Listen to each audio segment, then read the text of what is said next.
Paul, right?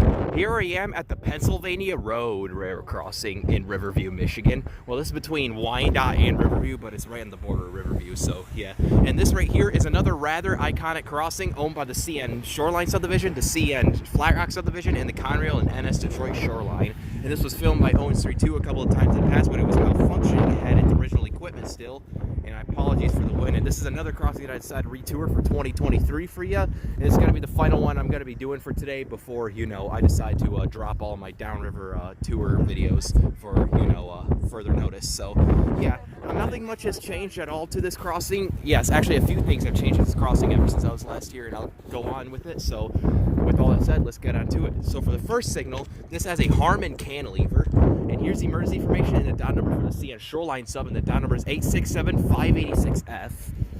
And yeah, this is a pretty neat Harmon cantilever. And for the gate mechanism, this has a Siemens gate mechanism with the imprinted logo sitting on a Siemens base with Ricoh LED gate lights and a wing guard.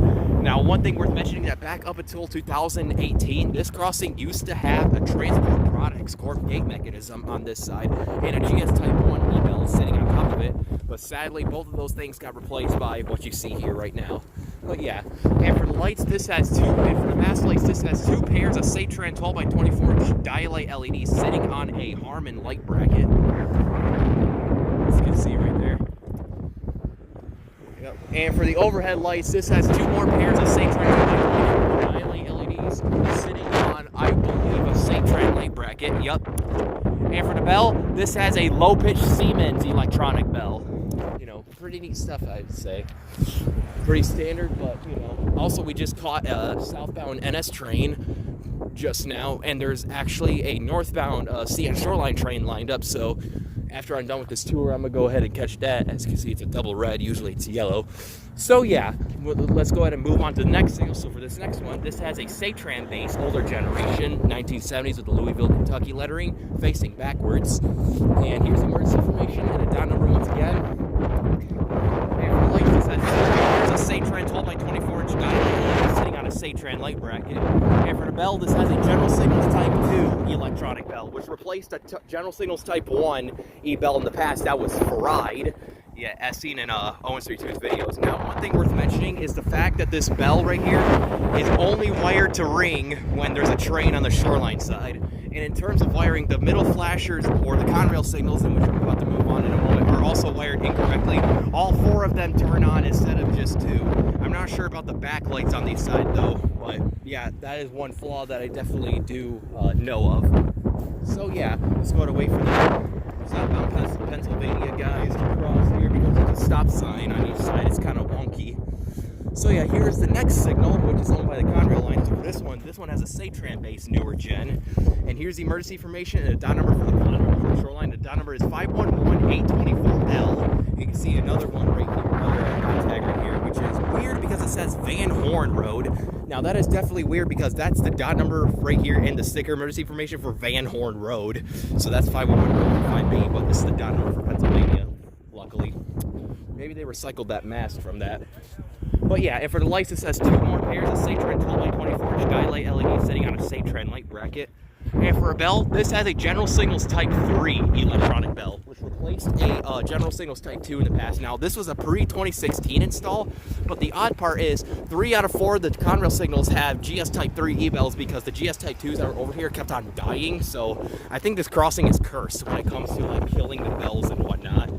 So yeah, with that said, let's go ahead and move across the street to the next crossing signal on the Conrail southbound track. This is the southbound track, and that's the northbound one. So here's the next signal. This one has once again a Satran base, and this one has no blue tag on it, but it has the sticker emergency information right here. So yeah, but yeah, I gotta hurry up because the shoreline train is coming. So for the lights on this one, this has two more pairs of Satran 12 by 24 inch dialight LEDs sitting on a Satran light bracket. And for the bell, once again, this has another General Signals Type 3 electronic bell. So Cheech, you said the train was visible? Okay, thankfully for now we are in the clear, so I'm going ahead and finish this tour. So moving on to the northbound Conrail tracks. So for this next signal is no different, has another Satran base. And here's the sticker emergency information once again. And two more pairs of Satran 12 by 24 inch dialight LEDs on a Satran light bracket, and another General Signals Type 3 electronic bell for a bell. And now worth mentioning, this crossing used to have all mechanical bells back in the Owens Street 2 days, with the exception of the 2 Type 1s that were on the shoreline, but obviously those are all gone now. So yeah, it ranged from like Safe Train hybrid bells, Western Coal and Hayes mechanical bells, and there used to be a Safe Train mechanical bell on the Flat Rock mast signal, which you see it? Yeah.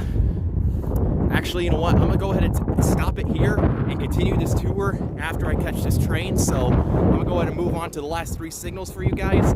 This is the first time I've ever done this. I'm gonna stop it mid-tour and I'm gonna continue it after I catch this train. So see you guys then.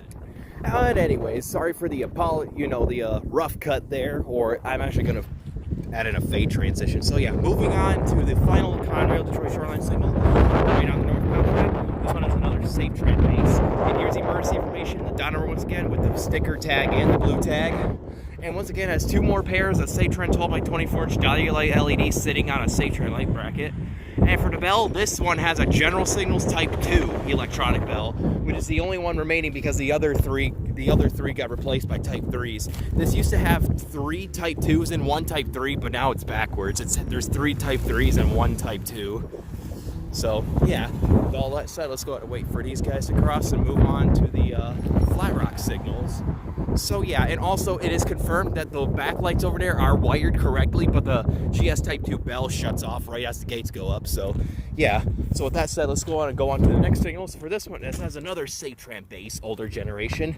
And here's the emergency information and the dot number for the CN Flat Rock sub, and the dot number is 258095B. And if you look up here, there's an old Grand Trunk Western dot tag. The same number. Yep. And for the lights, once again, has 2 pairs of Safe Train 12 by 24 inch GE uniform LEDs sitting on what it looks like a modern gen Safe Train light bracket. Modern gen. Replacing some 8-inch lights in the past, just like the rest of these and whatnot. I think they were like WRS or WABCO, one of the 2. And for the bell, this has a General Signals Type 2 electronic bell. Another Type 2, which replaced either a Rayco or Safe Train mechanical bell in the past. Well, actually, no, they didn't rip up the mast. The old dot tag was still on it. So yeah, so let's go ahead and move on to the final signal of the crossing, the Flat Rock gated cantilever, and this is the rather iconic one in terms of history, which I'll explain here.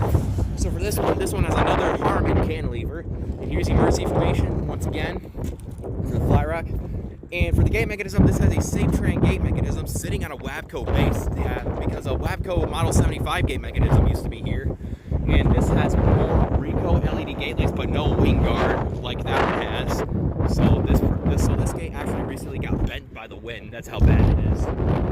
And yeah, and then for the lights, for the mast lights, this has 2 more pairs of Safe Train 12 by 24 inch GE uniform LEDs sitting on a Safe Train light bracket, which replacing 8-inch lights in the past.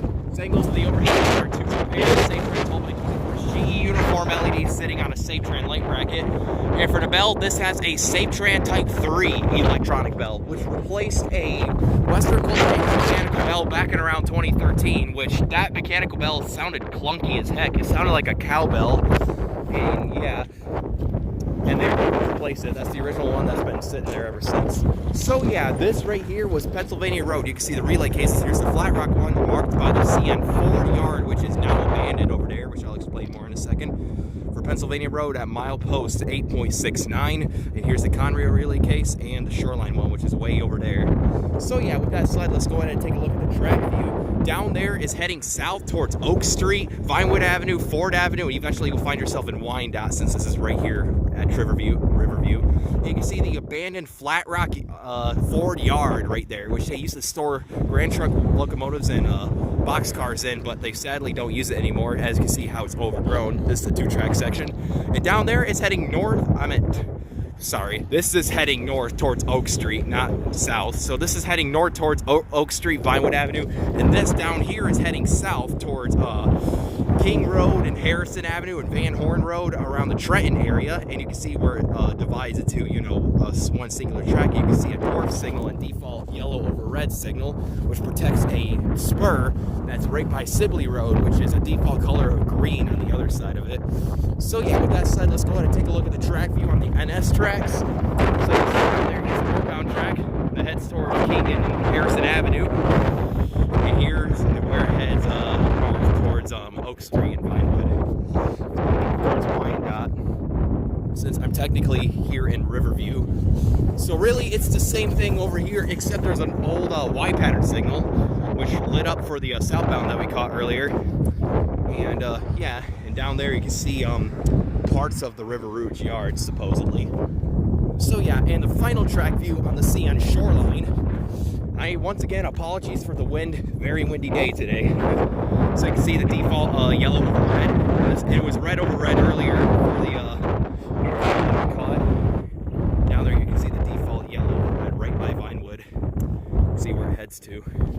So yeah, with all that said, this was the Pennsylvania Road Railroad Crossing 2023 Remade Tour in Riverview, Michigan in this collab. Pretty neat stuff. I just caught it in action twice today for the first time. So yeah, that's that for you. And with all that said, over and out.